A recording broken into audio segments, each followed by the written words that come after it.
What are the words and phrases that come to mind when you hear the question, what is the state of your soul? So the things that I hear most often these days are exhausted, followed by too busy and overwhelmed and overscheduled and anxious and isolated and dissatisfied. This state of our soul is kind of a universal issue, young and old and rich and poor, and professionals and parents and retired people and women and men and Republicans and Democrats. We suffer from the downstream effects of a relentless and unsustainable pace. We live in a microwave society. Fast food, fast deliveries, quick results, day trading, groceries at our doorsteps. But our souls, they thrive on a crockpot pace. And everything important in life starts with what's going on in your soul. My concern these days for many Christians, especially pastors and ministry leaders, is that we're doing God's work at a pace that's destroying the work of God in our own souls. And while we're diving deep into things like preaching and leading and helping others, we're just barely skimming the surface when it comes to our spiritual health and our own soul's posture before God. So I want to talk to you today about the state of your soul. First, let's talk about what is the soul. So the Bible doesn't have one verse that provides a dictionary definition for the soul, but there are many references that help us to understand what a soul is. So first of all, it's the part of you that makes you you. It's the central part of your personhood. George MacDonald said it this way. He said, "You don't have a soul, you are a soul, and you have a body." But it's also the part of you that's eternal. It's the part of every human being that lasts forever after the body experiences death, and you'll eventually get a new resurrection body, but the soul lives forever. And also Jesus seems to indicate that it's the most important dimension of who you are. The soul is the real you. In fact, Jesus claimed that there was nothing more important. He said, what does it profit a man to gain the whole world and yet lose his very soul? And so there's an inner you and an outer you. And the outer you might look nice and polished and put together. But the question of the day is, how is the inner you? How is that part of you that when all the masks are off, when all the fanfare is over, when the image management takes a rest, and all the distractions have been set aside? Like, how are you? It's possible to have the outside all put together, but the inside is a mess. It's like a car fixed up on the outside and rusted and corroded on the inside. It's the old iceberg illustration. There's a part that people see, but there's all the stuff that they don't see underneath. And eventually what's underneath is going to come out. It's going to come to the surface.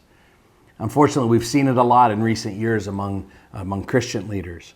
That your talent and your platform can take you to places where your soul won't sustain you. And eventually, it's going to all level out to the health of your soul. If your soul is the most important part of you, as Jesus indicated, it must be properly cared for. It needs to be tended like a garden.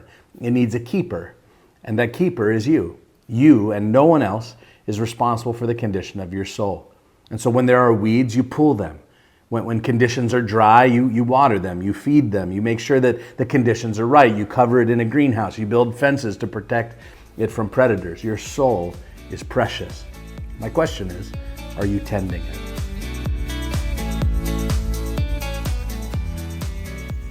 I ask this question, how is your soul? It's a question that's worthy of some reflection. How's it really going with you? A good question to get you thinking is, what beautiful and brutal things have happened to you in the past week? Just take a quick inventory. What are you feeling? How's your standing with God? It's so important to keep tabs on the health of your soul. I was with a group of pastors some years ago, and the facilitator at our little training event just invited us to reflect on what are some early warning signs that our soul is out of whack, that maybe our soul is being neglected. And so we went around the room in a kind of group confession, and we talked about irritability and overeating and isolation. Someone even admitted to flying into a fit of rage at hearing one of his staff members talk about how relaxing a recent vacation was. Must be nice, he thought. Carrie Nieuwhof talks about some other warning signs. Things like when we start to no longer feel the highs and lows, everything is just numb, and cynicism, and everybody drains you, and nothing seems to satisfy you, and you can't think straight, and your productivity drops, and you self-medicate with your substance of choice, and you don't laugh, and you don't get refreshed from sleep. I'm not sure what the warning signs are for you, but I think it's important at the very least to ask the question, how's your soul? Because here's the deal. When your soul is healthy and rested and refreshed, you're just going to be better. You're going to be a better leader. You're going to be a better spouse, a better parent. You're going to be a better follower of Jesus because you're dialed in to his Spirit. How's your soul?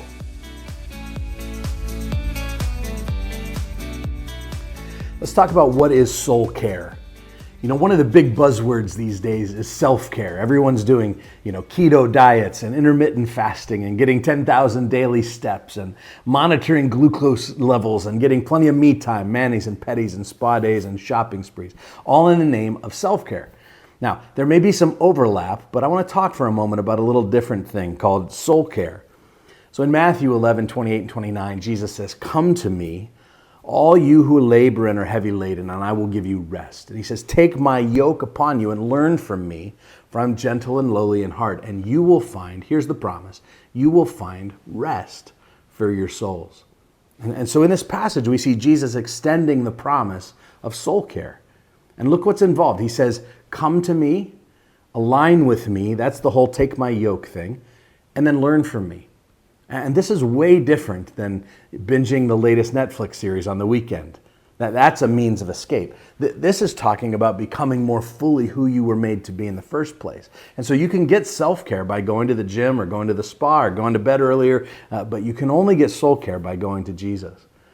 Dallas Willard said, you must arrange your days so that you're experiencing deep contentment, joy, and confidence in your everyday life with God. And so soul care involves arranging your life in sacred rhythms, including disciplines and practices that connect your soul with your Creator. Probably the simplest definition I've heard of soul care is learning to live your life with God. Sometimes we get so deep into ministry that we forget this basic invitation of Jesus: "Come to me, align with me, learn from me." And as John Mark Comer says, if you want the life of Jesus, you have to adopt the lifestyle of Jesus.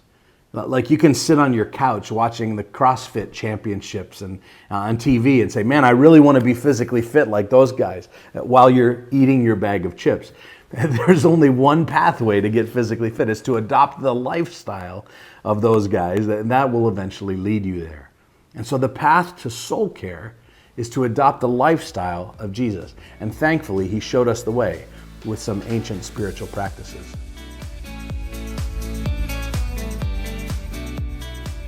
Sabbath. That word Sabbath just means to cease. It's a necessary practice established by God at the very beginning of time to keep our souls connected to Him. Sabbath is not a result of sin. Sabbath is part of what it means to be designed in the image of God, who Himself rested on the seventh day from His creative work. And it says that He blessed it and He made it holy.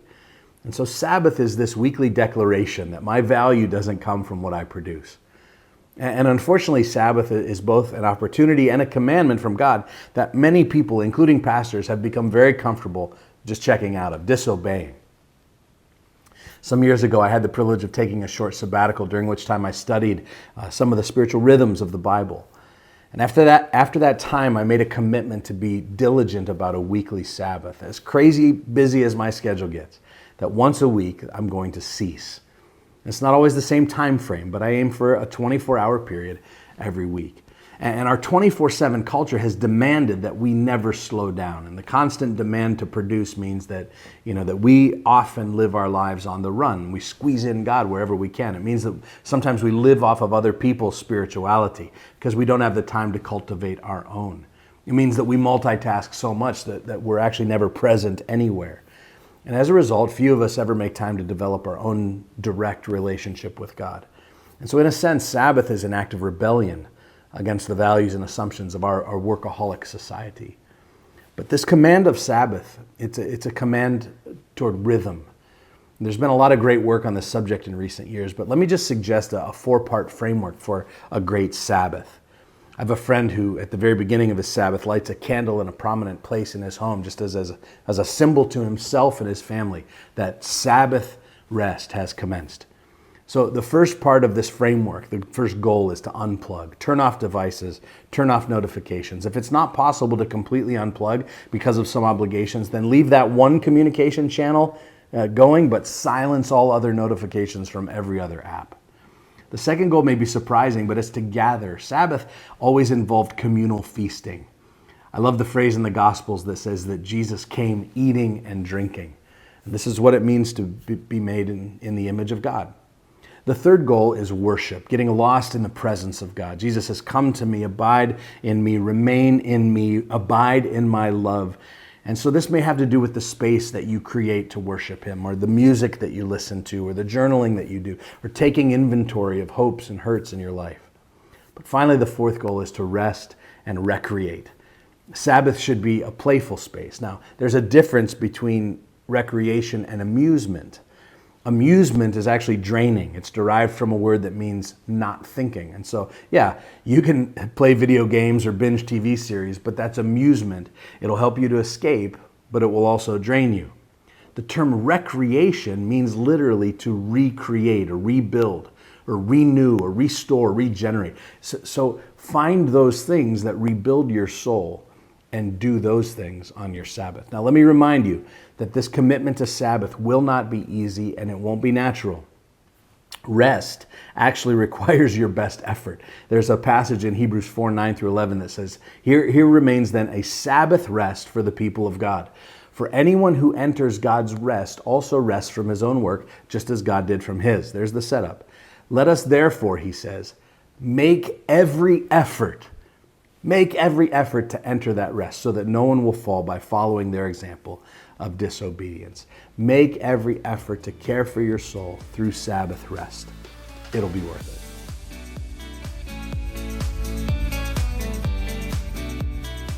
it. We've filled every crack and crevice of our lives with noise. Back when I was growing up, we had this thing called boredom. The closest parallel today is that when it takes more than 10 seconds for Instagram to load. But we fill every second with screen time. But before, there were little moments of silence during the day, each one with the potential for a deep breath or for a stray thought, for a moment of introspection. If you were so inclined, maybe even a moment to pray. Just opportunities to wake us up to the reality of God all around us and the existence of our own souls. These days, the slightest hint of boredom comes with an almost auto response to reach for our phones, to check our feeds, to answer our emails, read a text, get outraged by a tweet, check the weather, buy a new pair of shoes, demolish your latest level of Candy Crush. All the background noise has a profound effect on our ability to live the Jesus life. It's made us deaf to the voice of God. Our playlists are drowning out the one voice that we actually need. But it's not just the external noise that we need to silence. We all also have internal loops that play on repeat. The argument with your spouse from this morning, the lustful thoughts, the revenge fantasies against that person that keeps sabotaging you, worry, obsessing over hypothetical scenarios that probably aren't going to happen, incessant dreams of the perfect life that's also probably not going to happen. So the practice of silence is a difficult but necessary aspect of caring for your soul. Sometimes I wonder if we're afraid to be silent, afraid of what our thoughts might say, afraid of what God might say, or what our conscience might reveal. Silence can simply be defined as the act of spiritual listening. It's not just not talking. It's not just turning down the volume on everything outside and inside. It's also being postured with a heart of listening to God's voice. For me, usually it only takes 15 or 20 minutes of silence before I begin to feel my soul waking back up. So what would it look like to incorporate some silence into your life? The spiritual practice of solitude. The Catholic father Ronald Rolheiser said, "We are distracting ourselves into spiritual oblivion." So Jesus demonstrated solitude often. He had a steady rhythm in his life between ministry and retreat from ministry. Often before big decisions or after big miracles or during times of transition, the Bible will confirm Jesus withdrew to a lonely place or to a solitary place, sometimes to the wilderness, to pray, to check in, to listen to the Father. At one point, Jesus even admitted, he pulled back the curtain and he basically said, "I'm just out here doing whatever the Father's telling me to do." He showed us by his example that solitude gets us in touch with God's agenda. Maybe the most profound example of this is at the end of Matthew 3. Jesus had just been baptized by John. He was getting ready to begin his public ministry that would eventually lead to rescuing the planet, kind of a big deal. And when he was immediately led, it says, by the Spirit into the desert to be tempted by the devil. He fasted for 40 days. And it appears that when he was at his weakest, when he was at his hungriest, that's when the tempter sprang into action. Jesus was in the eremos, the Greek word for desert or desolate place or solitary place, quiet place. And as John Mark Comer points out, I always thought the eremos was a place of weakness. I always thought the devil was so sly to come, when Jesus was at his worst, maybe at his weakest. However, that might just be backwards. Maybe the solitary place was actually Jesus' place of great strength. The devil came to him at the height of Jesus' spiritual powers. See, throughout his ministry, the busier Jesus got, the more he found his way back to the eremos, the quiet place. I think Jesus knows something that we don't about the rhythm of life.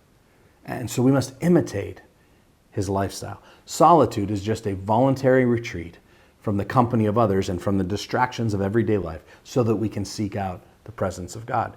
So Christian solitude is very different from loneliness. Solitude is the joy of being alone, while loneliness is the pain of being alone. Solitude is inner fulfillment. Loneliness is inner emptiness. And so Jesus sought out solitude on a regular basis during his life. And I would ask you, have you built a regular rhythm of solitude into your life where you can regularly feed and water and nourish your soul? One of the greatest threats to your walk with Christ comes in the form of endless distractions. The spiritual practice of simplicity is tricky these days because the gospel of America says the more you have, the happier you'll be. Get that new dress, get those new golf clubs, trade in your car, that's perfectly fine, by the way, for that new model.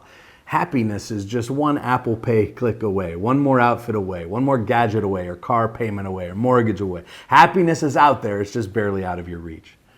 The oil tycoon John Rockefeller famously said when he was asked how much money is enough money, he said, just a little bit more. So the ancient practice of simplicity flies in the face of our culture of more. And Jesus said these words, he said, watch out, be on your guard against all kinds of greed, because life does not consist in the abundance of possessions. Now, why does Jesus make this point so strongly? I think because as far as sins go, greed is one of the sneakiest. It's one of the most deceptive. Like when we hear the word greed, we think of Scrooge sitting at his table with absolutely no compassion for anyone. And so we're like, well, I have compassion for people, so that must not be me. In fact, we even talk about greed in virtuous terms. We say things like, well, I'm just careful, or I'm a saver, or I'm just looking out for my family, or I don't want to be dependent on someone else to take care of me, or I want to be a good steward. I want to take care of my stuff, make sure it doesn't get dented or busted or broken. See, greed sometimes camouflages itself as a virtue, and it's therefore very dangerous. So Jesus says that the Scrooge kind of greed isn't the only kind of greed out there. In fact, he says there are all kinds of greed. And he gives us a very specific kind to ponder in this passage. He says there is a kind of greed where you're deceived into thinking that the quality of your life equals the acquisition of more stuff. And we all know intellectually that that's not true, but what does your actual life say? What does your personal spending history say? And so Jesus comes and he turns our approach to stuff upside down. He says things like, it's more blessed to give than to receive. He says you can't serve both God and money. He says life doesn't consist in the abundance of possessions. The most important things in life aren't in your closet or in your garage or in your crypto portfolio. Simplicity is the intentional promotion of the things in life that actually matter, that are truly most valuable, and then the removal of everything else that distracts us from those important things. So we followers of Christ would do better, probably, to own less, to declutter, to set a goal of throwing out 50 things, of giving away 50 more things, to pay off our debts, to decide to live well below our means, to declutter our digital lives, less apps, less notifications, more designated screen-free times and screen-free zones in our homes. So have you built practices of simplicity into your life so that your relationship with God can deepen and your soul can be healthier?